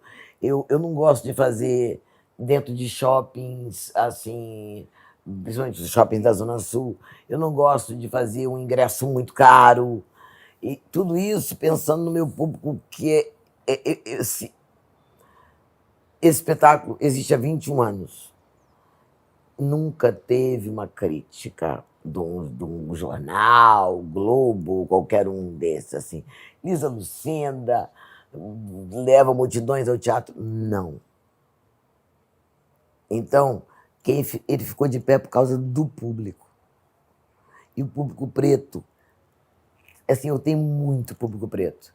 Gente que estava grávido, gente que levou já filha, que já tem 18 anos, gente, assim, que foi virando uma... Os pretos identificaram logo que ali era um lugar que falava de nós, né? Já foi mais branco, agora está mais preto, acho que deu azar nesse dia. Mas uma coisa interessante sobre acesso é que é anterior, assim, não adianta ter uma biblioteca num lugar sem ter uma política pública que faça com que aquela biblioteca tenha sentido ali. Senão vai virar tudo menos uma biblioteca, sabe? Eu conheci bibliotecas que eram um lugar para a pessoa que trabalha nesses bicos, que aí a prefeitura bota minha prima lá na biblioteca, a mulher que não tem nada de leitura. Aí aquele lugar que ninguém vai fiscalizar. Aí eu encontrei uma mulher com fogão, geladeira. Eu falei, a senhora dorme aqui? Não, depende da hora que eu saio. Eu vi que a mulher morando ali, num equipamento municipal, sabe? Então, tem uma ignorância dos governos conservadores e os governos opressores, que não apostam no desenvolvimento da população como um todo, que não contam com a população pobre e negra para o desenvolvimento da nação. Querem dizimá-los, querem desenvolver só os imigrantes. Então, ela é de propósito, essa política. Não é à toa que não tem um teatro na favela e nem uma política pública que envolva a importância do teatro numa favela. Não tem. Né? Um trabalho sério no país seria tornar as favelas bairros, realmente, bairros, onde eu possa fazer minha aula. Eu tenho que morar na favela e poder ter minha aula de violão. E minha mãe tem que ter garantido seu Bolsa Família, seu direito ao EJA, para que eu possa, alimentado, fazer minha aula de violão e ir para o meu trabalho. Entende? Isso é linha da dignidade. Isso é só dignidade, não é luxo. É só dignidade. Então, assim, é de propósito que você tenha as pessoas mais pretas, mais pobres e consequentemente não. E com a história de desigualdade no Brasil produzida muito a partir do tráfico, né, de negros da África, Nós, não é por acaso que essas pessoas não têm muito acesso à escola. Quando tem, não aguentam o bullying. Conheço muita gente que não aguentou. Beiçudo, cabelo ruim, cabelo sujo, não sei o que lá. E foi embora da escola. Foi embora daquele lugar desacolhedor. A professora também não abraça ele, abraça o menininho lourinho, mas não abraça ele. Ele, qualquer coisa errada, olham para ele, ele vai embora da escola. E esse menino fica fora do jogo. E o jogo é com a palavra, o jogo tem opressão do médico, do juridiquês, tudo com a palavra. Quando o médico vem falar comigo, com um monte de palavra técnica, eu digo, me respeita. Não fiz medicina, por gentileza. Por favor, exatamente. Eu sou assim com os outros. Se eu estou conversando com você e eu falo, isso é uma metáfora, e eu acho que você pode não saber o que é metáfora, eu explico, você não é obrigado. Eu falo metáfora, você sabe o que é. Ou então eu falo metáfora é não sei o que lá. E pronto, com problema, eu não quero ficar brincando. Olha como é que eu sei e você não sabe. Ridículo. Então, é um saber que não serve para nada. Já que não pode compartilhar. Então, assim, eu acho que esse é o ponto, que fazem uma exclusão por conteúdo e a gente não pode competir por meritocracia por isso, porque nós estamos nunca em condições iguais. Então, não adianta ter uma orquestra de graça sem ter uma política que envolva isso, sabe? Coisas acontecendo ali, aí você atrai também a mãe, que pode fazer um curso de não sei o quê. Enfim, tem que fazer daquilo um acontecimento vivo. Não é nada. Um teatro não é um lugar com cadeira e um palco. O teatro é mais do que isso. Faz parte da vida da cidade. Vai contar ali a história da cidade. Né? A história que as crianças vão fazer na escola, pode se apresentar ali. Os atores da cidade. Meu Deus, uma vida sem arte é uma vida com um déficit de autoconhecimento. Né? Você deixa de se ver. É importante você se olhar ler um livro e falar, essa sou eu, ver um filme e falar assim, rapaz, ele tem razão, essa conversa aí que ele teve com a mulher dele, eu devia ter com a minha também, sabe? Enfim, são retratos da humanidade. E o pobre, e o preto, e o excluído têm direito a retratar a realidade com os equipamentos que, em geral, todo mundo recebe, sabe? O que eu acho muito chato é a gente ter que fazer mais do que todo mundo faz, com uma caixa só com 4 lápis de cores. Todo mundo recebeu de 64, sabe? Então, assim, não pense você, e isso é muito sério, não pense você que acabou o racismo porque eu sou conhecida. Não. Todo dia tem uma porrada. Todo dia é maneira de dizer, mas de alguma maneira um táxi que não pega nem eu, nem Jonathan. O cara disse, não sou taxista, não. De noite, na Cinelândia. Olha para nós dois, diz que não é taxista. Você dá um negócio, você vê que o cara tá mentindo na tua cara. Sabe? Vou comprar uma coisa numa loja. Outro dia a mulher falou para mim assim, eu falei, passei em frente à farmácia e falei assim, esqueci o nome do negócio para crescer o cabelo. Esqueci o nome do produto lá. Falei, aí ela falou assim, R$50. E eu tava na porta, assim, eu falei assim, eu não perguntei o preço, não perguntei se tinha. Eu tô avisando para quando chegar no caixa, ficar reclamando. O próximo é de um desrespeito, sabe? E eu tenho certeza que ela não me trataria assim, sabe? Se eu fosse loura. Da mesma maneira que não me atendem rapidamente numa loja. Só quando me reconhece. E aí eu não quero mais que ela me atenda. Porque aí não vale. Porque eu sei que ela trataria mal a minha mãe e minha irmã, que não são famosas. Então não quero jogar com você. Mas é o tempo inteiro. Ou então, quanto é essa bolsa? A mulher falou, 580, é de couro. A arara da promoção é lá atrás. Eu falei, você acha que eu tenho cara de promoção? Eu comecei a tomar canabidiol, sabe? Um óleo que o doutor me receitou para uso medicinal. E esse dia eu tinha tomado uma gotinha. Então ela falou, eu falei para ela com maior calma, você acha que eu tenho cara de promoção, né? Ela falou, não, eu falei, acha. Você olhou para mim e falou que eu tinha que ir direto para a arara da promoção. Porque eu preciso fazer ela pensar no que ela disse.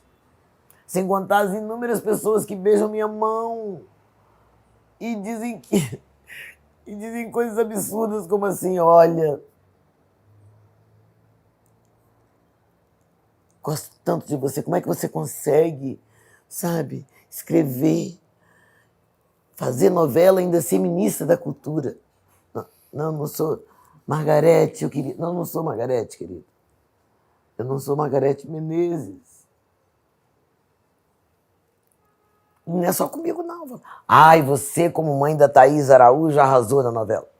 Era Sharon. Então, é um festival de desrespeito com a gente. Cansei de ver gente parando, meus amigos,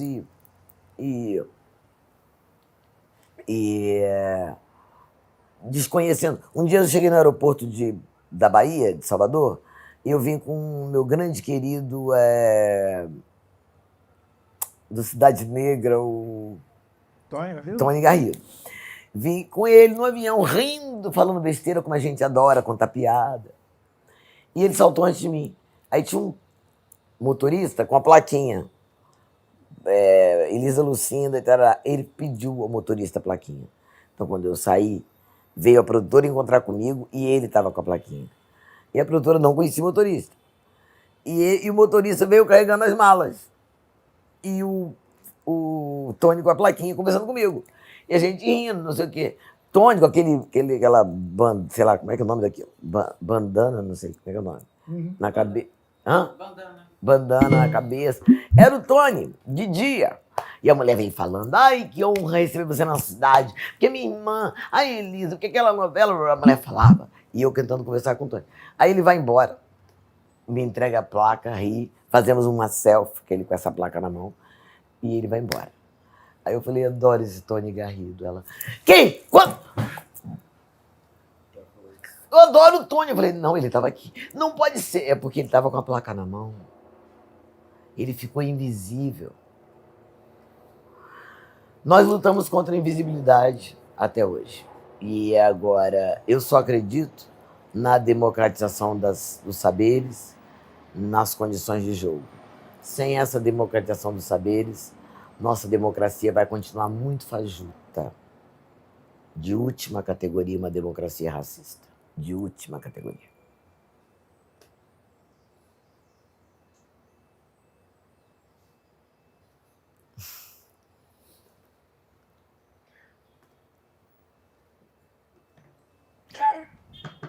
Fábio. Elisa, eu queria só ver o seguinte, em seus livros, né, a questão racial aparece com frequência. E como você analisa essa representatividade negra nas artes hoje no Brasil? Ai, a gente tá muito melhor do que já estivemos. Éramos sempre num podcast desse, se existisse um programa de rádio, digamos, em um ano entrevistava um preto. Olhe lá, sabe? Nós éramos um por elenco, sempre um por elenco. Então você fica enfraquecido. Você sofre racismo, só tem você lá para falar.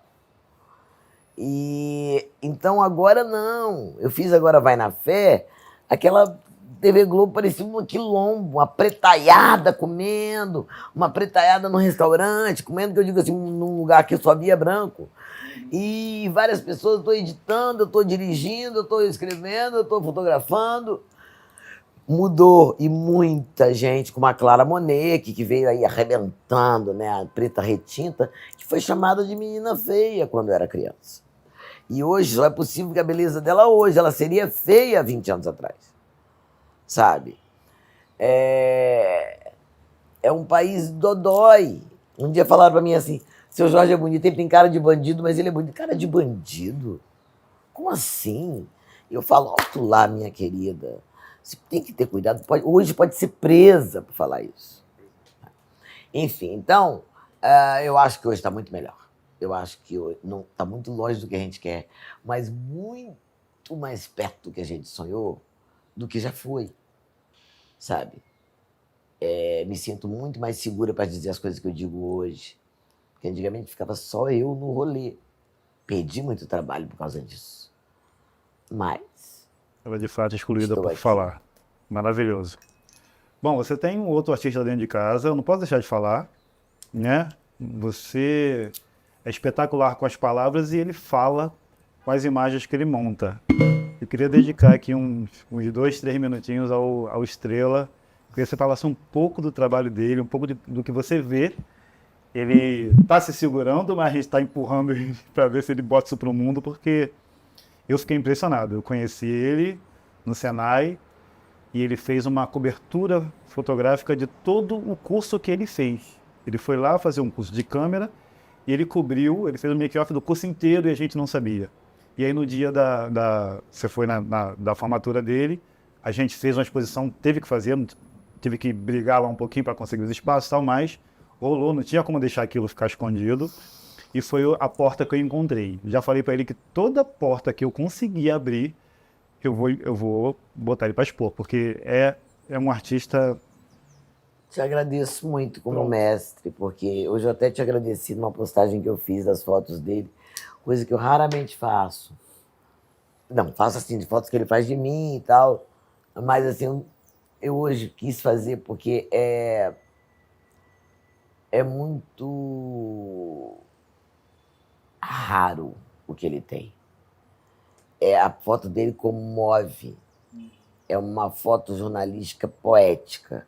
E ela captura, ela capta.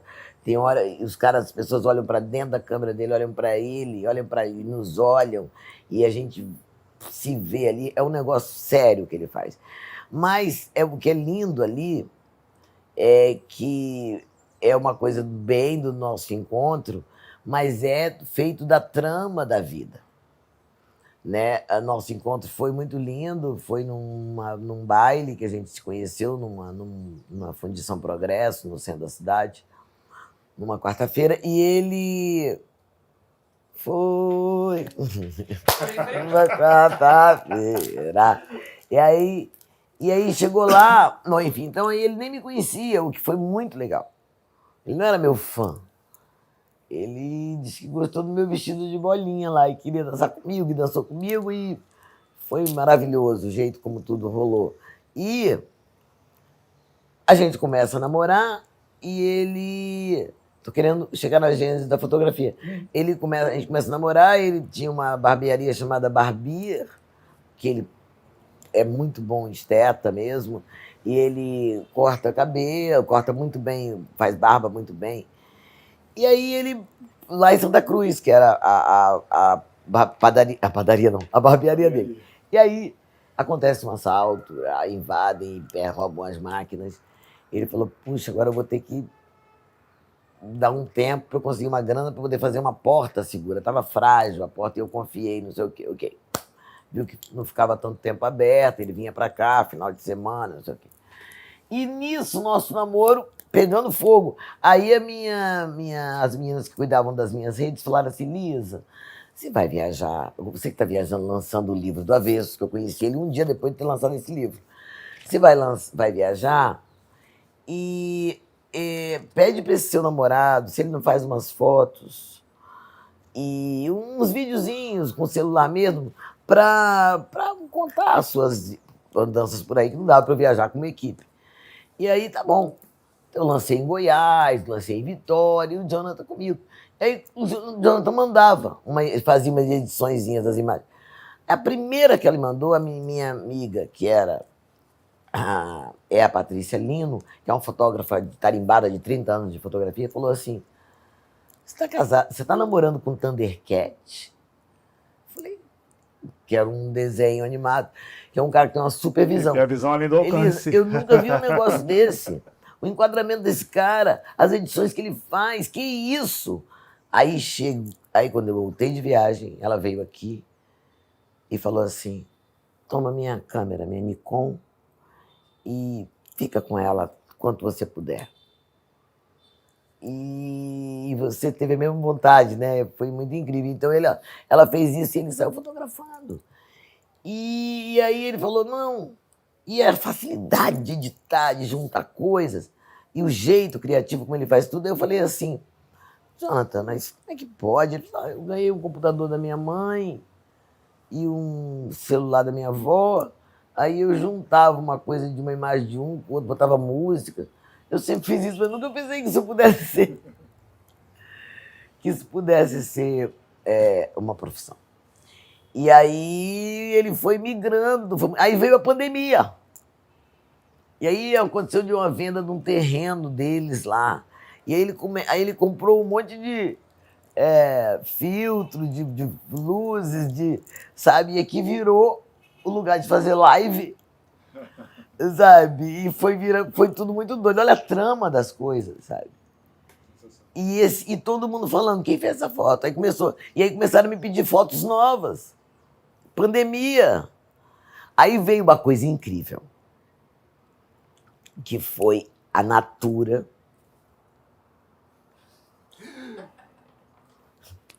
Mas tudo bem. A Natura, não tem problema contar isso agora, pode. Perguntou, manda um videomaker, você tem um técnico aí que eu mando um cara testado, era uma coisa, uma comercial para internet. Falei, não. Aí eu falei pro John, você faria? Ele falou assim, acho que sim, faria sim. Então tá. Aí fizemos aqui na varanda, com a luz do dia. Nossa, ficou lindo. Eu falei e tal, o texto que mandaram para mim, ele escolheu o cenário, tudo certo. Mandamos. Aí não, chegou de noite, tinha que mandar nessa noite.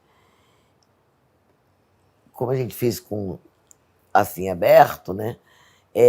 Tem uma hora, do nada, que o som falhou, assim, tipo uns, sei lá, uns segundos, sabe? Eu falo assim, tô falando assim, oi, tudo bem? Eu acho que você não sei o quê. E volta. A voz fica longe. E aí eu falei assim, e agora, Jonathan? Como é que a gente faz isso? E não sei o quê. Eu sei que tinha que refazer, não dava para ser só o áudio.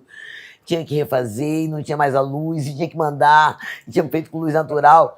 Eu falei, e agora? Ele falou assim, eu acho que eu tenho uma ideia. E era Natura, né, cara? Eu falei, o que é? Não, deixa eu fazer. Aí pegou, fez. Botou uma buzina na hora. Na hora que minha voz baixa, ele botou uma buzina. Ficou tão perfeito. Ficou tão perfeito a buzina, tinha passarinho, tinha tudo, então a buzina ficou perfeito. Mas eu pensei, será que isso vai passar? Aí não só passou, como veio outro comercial da Natura e falou assim, a gente queria o mesmo profissional. Olha, a gente queria o mesmo profissional. E aí é isso, cara, é muito impressionante o olhar dele, assim, é um cara muito, é um dom, ele tem um dom.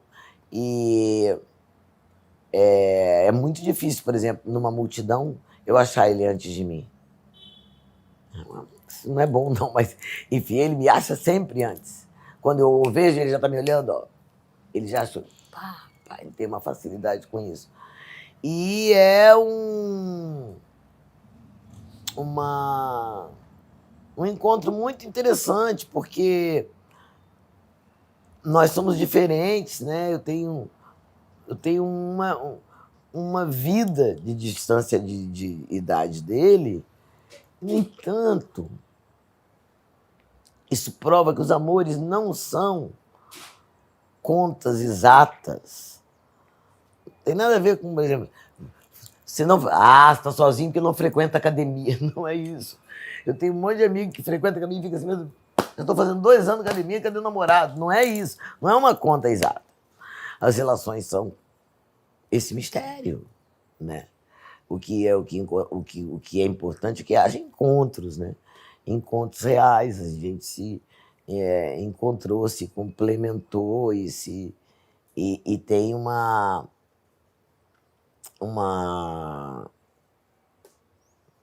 sei lá, uma modernidade, uma coisa menos, sabe? Não é um relacionamento perturbado de ciúmes, briga de ciúme, não sei o quê. Não tem essa parte tão bom, sabe? É uma outra onda. Estamos juntos, porque a gente gosta de ficar junto com o outro. Ainda mais eu adoro viver. Eu gosto muito de viver. E de viver sozinha também. Eu vivo bem sozinha. Eu vou à festa, eu vou a baile, eu vou a viagem, eu tenho muitos amigos, gosto de namorar. Então, eu acho muito bom. Quando eu estou sozinha, eu não fico. Não, na janela. Sabe? Então, não é um negócio. Então, para eu estar com alguém, tem que ser muito melhor do que quando eu sou sozinha. E quando eu estou sozinha, é muito animado. Se for para me atrapalhar, eu não vou ficar com essa pessoa, sabe? E acho que ele também. Então, acho que está tudo muito certo. E eu acho também revolucionário do ponto de vista do etarismo, de não sei o que lá, e esses preconceitos. E aí ele me inspira lindos poemas. Tem um poema que eu adoro, que eu fiz para ele. Quando ele me disse seu nome, senti leve fraqueza nas pernas. Como é que é, Sara?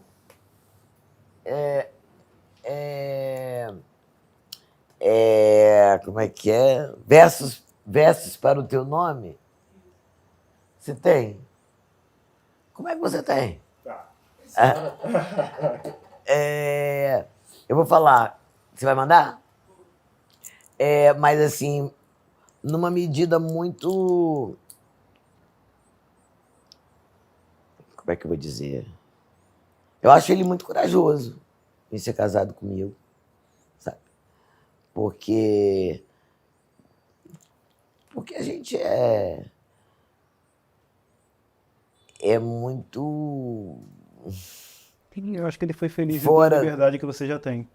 Hã? A liberdade que a gente comentou aqui mais cedo, eu acho que ele já tem. Sim.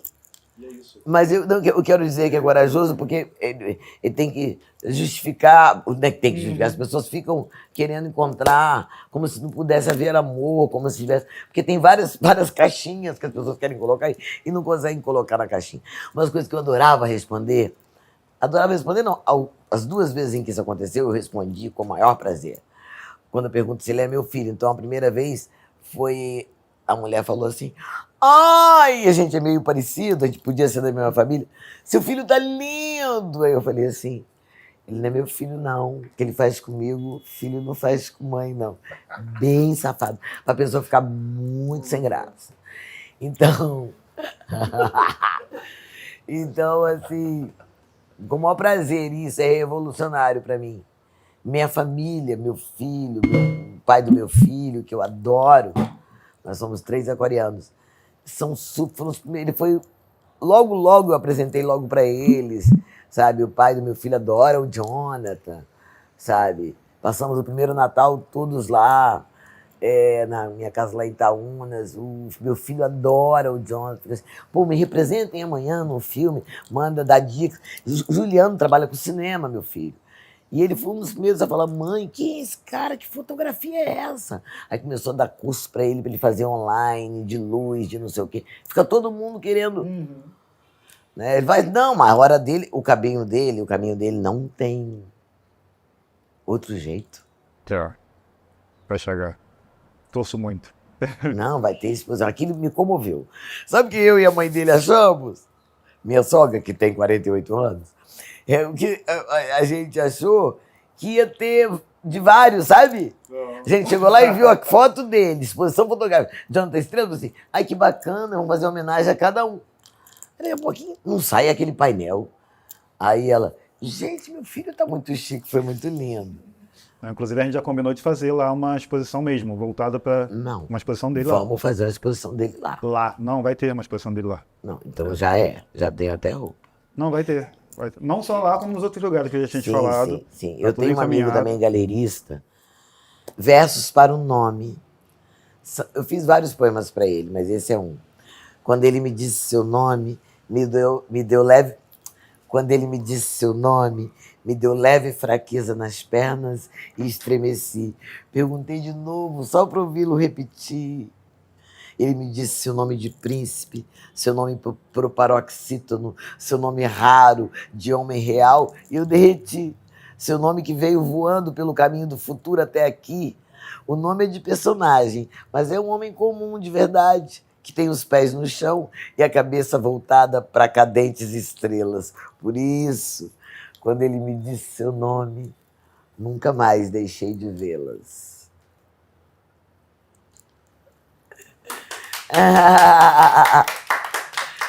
E ele me deu de presente um céu, pintou o céu do quarto de azul. Assim, azul noite, sabe? Encheu de estrelas, Starfix. É interessante, desculpa estar insistindo nele, tá? Mas é interessante Não, eu também insisti nele, a mentira. forma como ele, o tipo de ser humano que ele fala muito pouco. Mas a turma que ele pertenceu tem o nome dele. Com constelação que foi batizada a turma, foi por causa dele. E ele mal fala. Não, É presença as de espírito pessoas mesmo. falam assim, nossa, eu adoro esse cara, Elisa, esse cara é muito... Eu falei, eu sei, eu concordo tanto que eu casei com ele. Passar aqui para nossa, Nunca imaginei. nossa galerinha. Com diversos prêmios em seu currículo, qual o prêmio que você acha assim, caralho, esse aí, com desculpa o termo da palavra, esse aí que foi foda, que me representa? Tá pedindo desculpa para quem? Não, eu tô pedindo desculpa pra quem tá assistindo que não não vale gosto de falar foda, que eu tô pô, é xingando foda, né, pô? aqui, né? Mas Não tá xingando, tá usando uma palavra, né, que é nossa, brasileira. Olha só, eu gosto muito do Troféu Raça Negra, que é o cara da Zumbi dos Palmares, que é o João Vicente, que faz esse troféu há muito tempo, que foi muito importante pra gente numa época que a gente não ganhava nada. Porque a gente ficou fora do teatro, do cinema, do audiovisual em geral, nas grandes produções dos anos 80, 70, quando os grandes diretores de teatro brancos faziam seus grupos e preparavam as próximas peças, nós nunca éramos incluídos. Vai fazer um Nelson Rodrigues, vai fazer um Hamlet, um Shakespeare, nunca éramos nós, os pretos, em cena. Então, o Prêmio Raça Negra via o trabalho da gente, via a gente, via o que não via a grande mídia. Minha peça lá, não sei aonde, no Castelinho do Flamengo, em cartaz, nos bares, eles viam. Eu ganhei o prêmio de Troféu Raça Negra, eu tenho 2 que estão ali. E o Kikito, eu tenho 3 prêmios que são do meu coração. O Kikito, pelo conjunto de obra. E eu gosto do prêmio do conjunto de obra, acho chiquérrimo. Se deu para ver um conjuntinho é porque você fez coisas. E esse espacial aí de lindo ali, esse aqui, ó. Ah, não pode ir lá, né? É aquele lá prateado. Esse está muito fresquinho, eu acabei de ganhar. É hoje o mais importante da minha vida. Porque esse aqui, quando eu saí da minha terra, em Espírito Santo, não havia um capixaba expoente, assim, sabe? Nacionalmente. Só o Roberto Carlos, que é um cara que você, com todo o respeito que se tem pelo rei, ele não imprime o capixabismo. Você não olha para o Roberto Carlos, aquele capixaba. Não.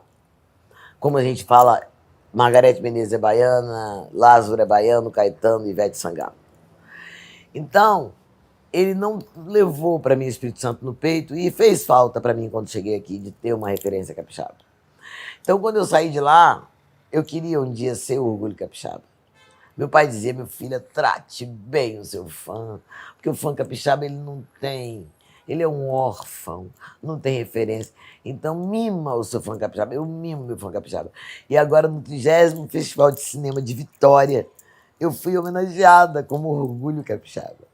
Então, esse prêmio para mim, com essas asinhas que são a minha cara, acabei de ganhar, não tem nem um mês. E foi muito lindo. Tinha um caderno sobre a minha vida, assim. Eu gostei, porque eu sempre fui uma pessoa muito fora dos padrões. Sempre fui muito fora dos padrões. Sempre fui muito inquieta, questionadora, e nunca me dobrei, sabe? Nunca me dobrei. Então, assim, para poder engolir a minha revolução, sabe? Sempre achei um jeito igual água que procura uma saída. Então, assim, para mim, receber prêmio tem esse poder, assim, de que, viu? Falaram que ela era mau comportamento, aí, ó, tá vendo? Virou referência. Tá aí o mau comportamento, aí o mau Olha o comportamento. mau comportamento aqui, ó. Né? Sainha curta, deu nisso. Você acha que nós olhamos muito para os prêmios lá de fora e não conhecemos os daqui? Eu digo o público leigo, tá? Todo mundo conhece o Oscar, nada contra o Oscar, nada contra o Oscar. Mas o Kikito, tá de cada aí você falar com 10 sobre Kikito e 9 e perguntar o que é. É. Nós não sabemos muito de nós. A gente não sabe de nós. A gente acha que lá fora... Eu vejo umas pessoas... Desculpa, gente, mas eu, como vivo infiltrada na Casa Grande, eu vejo cada bico. Assim, no aeroporto, tem pessoas... Vai fazer uma ponte aérea para São Paulo, assim. Aquela cara de bunda, sabe? E aí, outro dia uma falou, não está decolando? Eu falei, não, porque tá chovendo, tá sem teto. Ah, lá fora não é assim. Quer dizer, é uma ignorância. Não chove. Lá fora. O que é lá fora, meu? Para. Vai dando vergonha, né? Meu pai falava assim, você já chegou no poço, no fundo do poço, para que continuar cavando? Então, a pessoa fica pagando aquele mico e se achando, sabe? É uma viagem. Então, tudo isso é nada. Isso é bobagem. E essa ignorância de achar que lá fora... Um dia falaram assim pra mim assim, numa festa que eu fui da Casa Grande. Aí falaram, Elisa, esse jardim de orquídeas não te dá um ar de Paris? Não te... Eu falei, não sei, eu nunca fui a Paris. Mentira! Eu falei, como assim? Ela falou, por que você não foi a Paris? Eu falei, não sei, não me interesso muito por ali. Eu não tenho muito, assim, apreço. E aí ela falou, eu falei, sei lá, uma gente que até 1985 o professor podia bater na cara do aluno, sabe? Não sei. Eu falei, aí ele falou, os caras, não, porque eu falei, um monte de colonizador, cometeu um monte de barbaridade, eu não sei, eu não olho com esses olhos. Aí ela falou, em que mundo você vive? Aí eu falei assim, você conhece Maputo? Aí ela falou assim, não. Eu falei, você não conhece Mindelo, em Cabo Verde? Ela falou, não. Em que mundo você vive?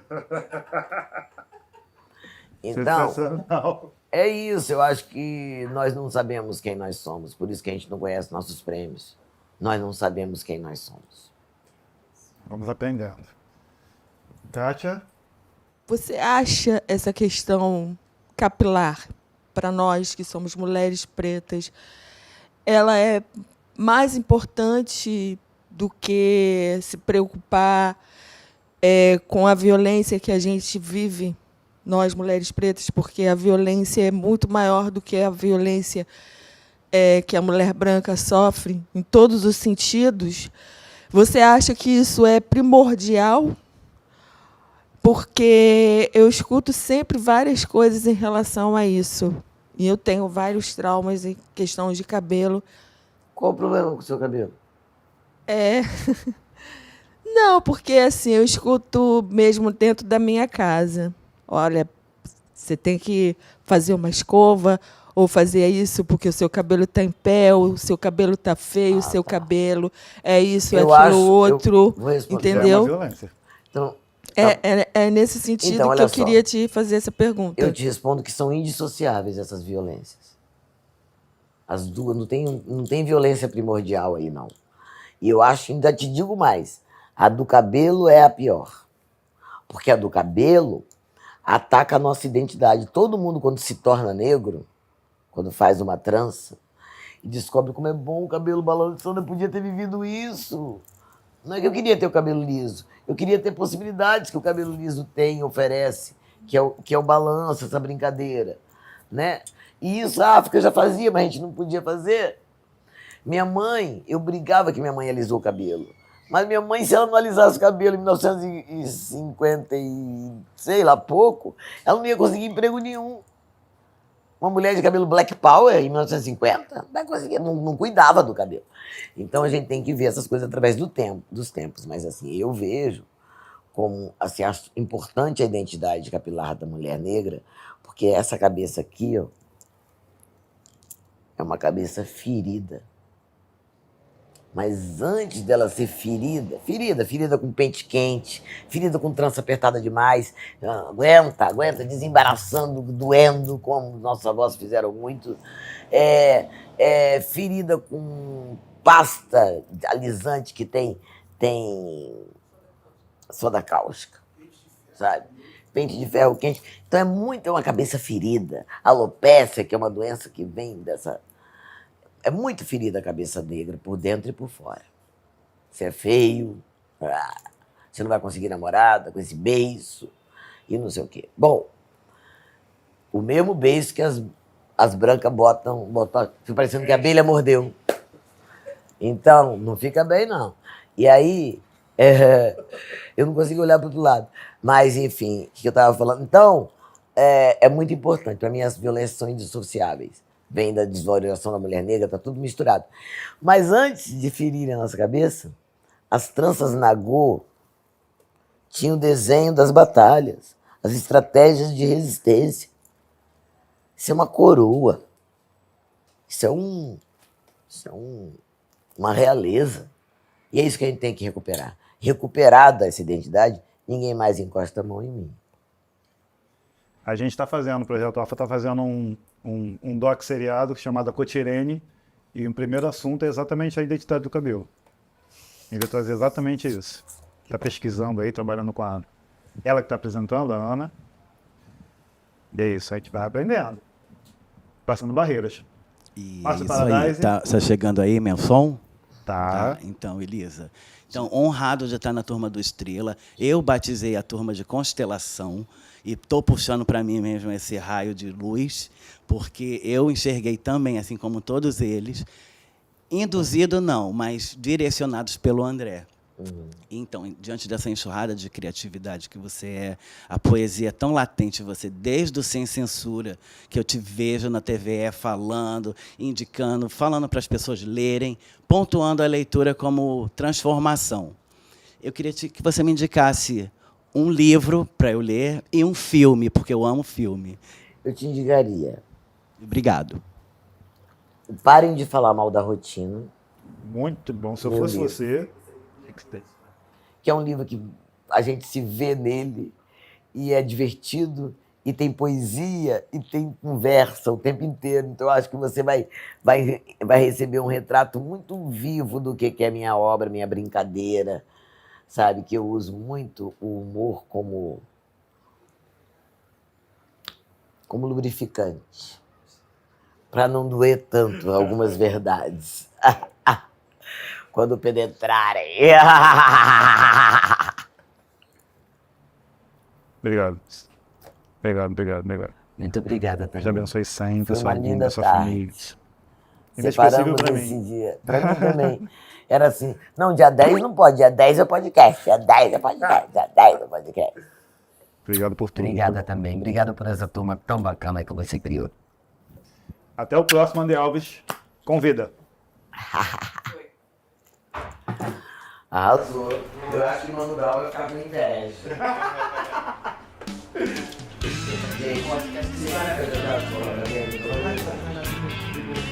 Ai, que felicidade saber que você gostou de Egito. Que felicidade.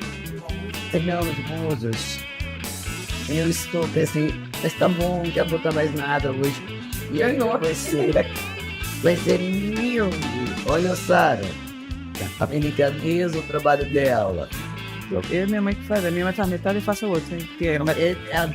A espada também é muito bonitinha.